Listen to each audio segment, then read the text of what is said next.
है कि अनुपात ज्ञात करें, ठीक है। लिखा है 3 किग्रा का यानी 3 kg का 600 ग्राम से, ठीक है ना।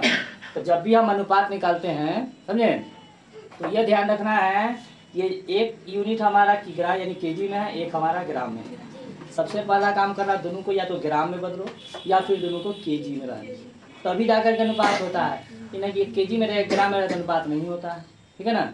तो सबसे पहले अगर हम केजी को ही हम ग्राम में बदले तो पहले से हम जानते हैं कि 1 kg में 1000 ग्राम, ठीक है।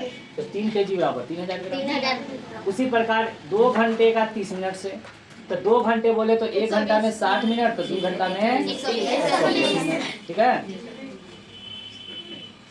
उसके बाद क्या है, इसलिए कि दोनों को सेम यूनिट में रखना है। मिनट है तो दोनों मिनट में रहेगा, घंटा है तो दोनों घंटा में बदलेगा। उसी प्रकार 340 सेंटीमीटर को 4 मीटर से, है ना। तो अब देखो इसको अगर मीटर में बदलेंगे ना, तो ये इसको जब मीटर में बदलेंगे तो ये दशमलव में आएगा।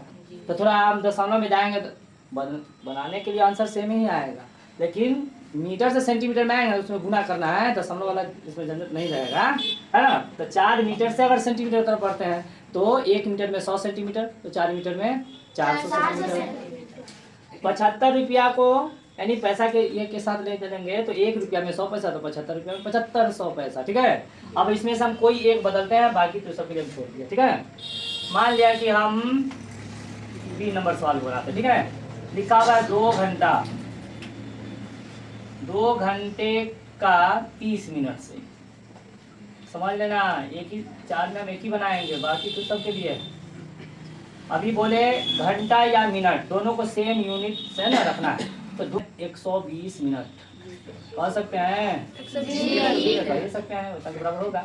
और का 30 मिनट से, अब दोनों एक यूनिट में आ गया, दोनों मिनट में बदल गया ना। अब क्या करना है, 120 अनुपात, अनुपात बदलना था, 30 मिनट लिखे, ठीक है।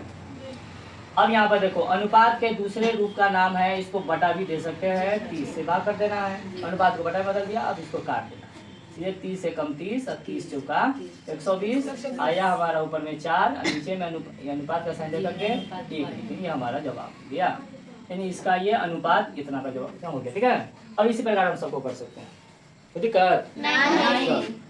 अब अगला क्वेश्चन आओ, अगले क्वेश्चन में कहता है निम्नलिखित है ना, अनुपात हमको दिया हुआ है, हमको इसका सरलतम यूनिट में लिखना है, यानी एकदम सरलतम अनुपात में लाना है। तो जैसे मान लो कि हम इसको बी नंबर सभी का हम बी बना रहे हैं, ठीक है, मतलब दोनों में है 144 अनुपात 84, ठीक है। अब जिस प्रकार इसको बटा में लाए हैं और काटे हैं, सेम काम करना है, 144 बटा 84। अब जिस है ना, जिसको 2 का पारा याद होगा दूसरे काटेगा, छोटा छोटा नंबर से काटेगा। मगर इसको डायरेक्ट ही काटना अगर हो, ऐसा नंबर से काटो कि डायरेक्ट कट जाए और दोबारा काटने की जरूरत ना पड़े, तो उस नंबर को लाने के लिए है ना, सबसे पहले हम HCF दोनों का निकाल लेते हैं, रफ में निकाल लेंगे। 84 और 144 का HCF निकालेंगे। अगर मान लो हम 84 यहीं पर निकाले हैं, रफ वर्क यहीं पर कर रहे हैं, 184 है ना, 84 से 144 में, तो 84 0 हटेगा ना, फिर 84 कटेगा, फिर एक बार में 4 2 ऐसे निकालने आता है ना। हाँ 24 दूनी 48, 24 के 72 जाके हो जाएगा 2 और ये आएगा 1, मतलब कहने का बाद ना 24। ये जो 12 HCF है ना, 12 वह नंबर है जो एक ही बार में दोनों को काट देगा, उसके बाद काटने की जरूरत नहीं पड़ेगा।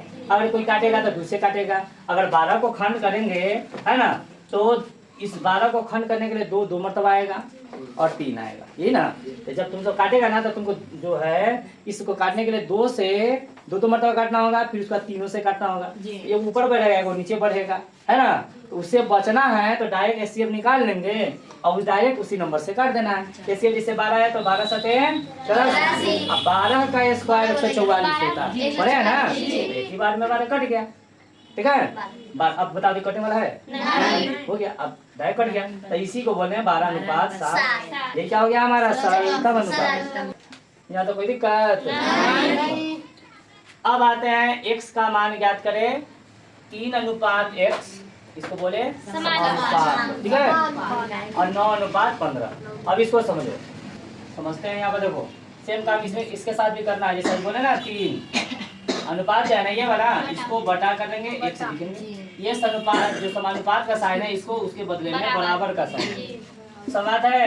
इससे इसको जोड़ दो, इससे इसको जोड़ दो, बराबर का साइन हो गया। क्या है कि नहीं? इसको बोलेंगे समानुपात। और उसके बाद लिखो 9/15 समीकरण तो जानते हैं, क्रॉस मल्टीप्लाई करना है, 108 निकाल लेना है ना। इससे इस तरह गुना करेंगे तो इधर आएगा तो 9x, इधर आ जाएगा 9×15 या 45। x निकालेंगे जो इंटू में वो बटा में की तरफ जाता है, 45/9, 9×9, 9×45, x बराबर 5, यानी तो हमारा क्या था 5 था। क्लियर? सवाल में कह क्या रहा है कि मिठाई बनाने में चीनी और खोए दो वस्तुओं की जरूरत है, ठीक है, जिसमें दोनों का अनुपात दिया हुआ है 3:7। देखना यहाँ पर चीनी पहले है और खोए बाद में। इससे ही पता चला जो 3:7 है ना वो चीनी का है और जो 7 है वो खोए का है। जब भी इस तरीके का सवाल रहेगा ना तो जो पहले रहेगा उसका अनुपात के पहले वाला का मान होगा, और जो खोए जो है वो बाद में है, इसलिए 7 को उसके से करना है। अब उसके बाद इसी क्वेश्चन में आया करता है कि अगर हम 12 केजी चीनी की मिठाई बनाना हो, 12 केजी ले और उससे हमको मिठाई बनाना हो तो उसमें हमको खोए की मात्रा कितना लेना पड़ेगा, ये सवाल है, ठीक है। ये सवाल को हम रिलेट करेंगे इससे, क्योंकि ये अनुपात समानुपात पर आधारित सवाल है। तो देखना यहाँ पर 3:7 है, ठीक है, यहाँ पर दे दिया हमने समानुपात का। ये किसका? चीनी का। ये किसका? पहले चीनी बाद में खोए, तो पहले चीनी 12 केजी चीनी 12 रहेगा अनुपात, और खोए का निकालना है, 1 मान लेंगे, हो गया।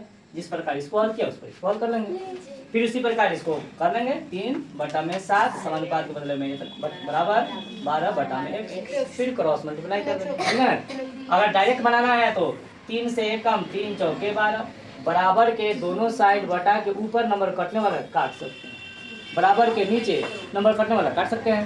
तो बराबर के ऊपर दोनों साइड 3 से 12 करने वाला था ना, काट दिया। अब x को 1 में गुना किया x, 7 को 4 में गुना किया तो 28, क्योंकि ये दोनों केजी में है ना, तो हमको 28 केजी खोए को समझ लिए क्या?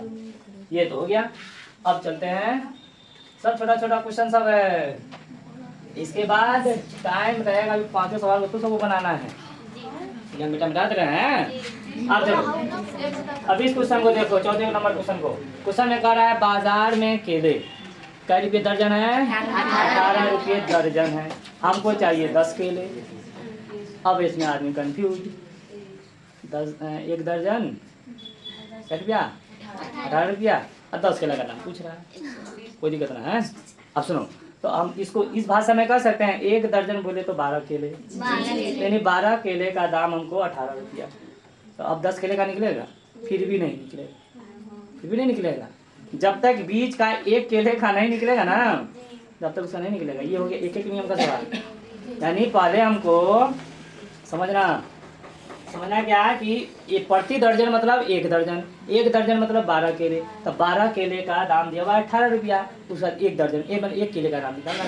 देखो यहाँ पर देखो क्या बोले, 12 केले का मूल्य बराबर कितना है? 18। जब तक हम 1 का नहीं निकालेंगे तब तक 10 का नहीं निकलेगा।